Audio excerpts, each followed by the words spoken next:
Piercing the tendons, ankle to heel behind both feet, he knotted straps of through them both, lashed them to his chariot, left the head to drag and mounting the car, hosting famous abroad.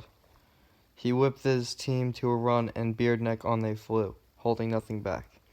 And a thick cloud of dust rose up from the man they dragged, his dark hair swirling round that head so handsome once, all tumbled low in the dust, since Zeus had given him to his enemies now, to be defiled in the land of his own fathers.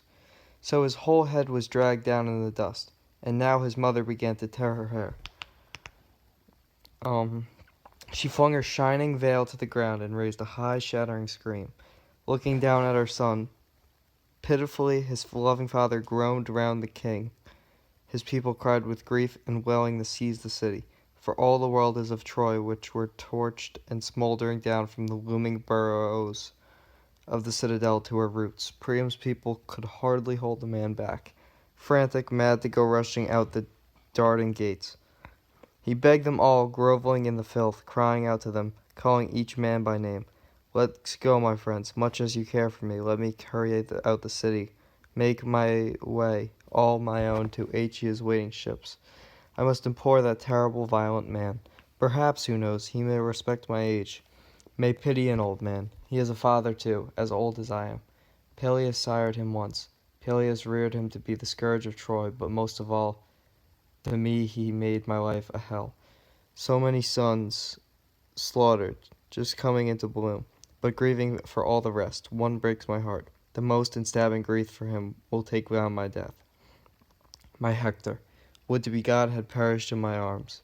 Then his mother who bore him, oh so doomed, she and I could glut ourselves with grief.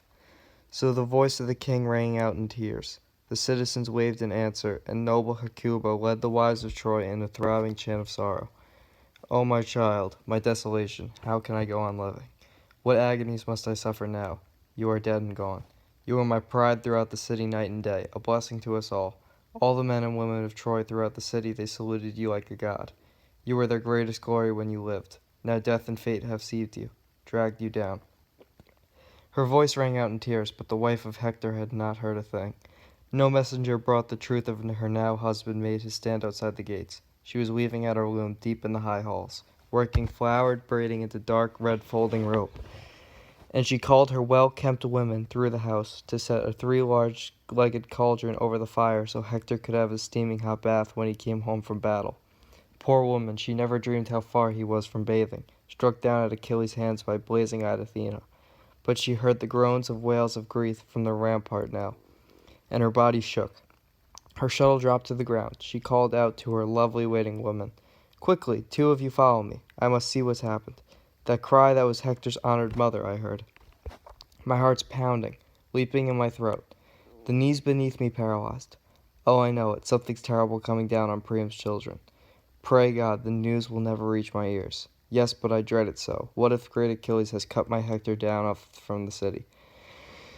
Daring Hector and driving him out across the plain and all alone. He may have put an end to the fatal headstrong pride that always seized my Hector, never hanging back with the main force of men, always charging ahead, giving around to no man in his fury.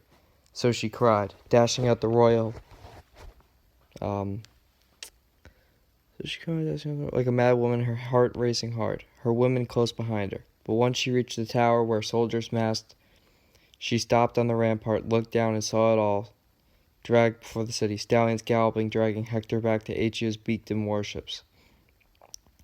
The world went black as night before her eyes. She fainted, falling backwards, gasping away her life breath.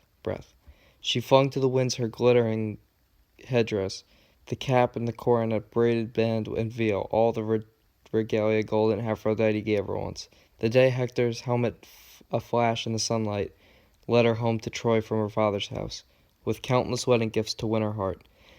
But crowning her now,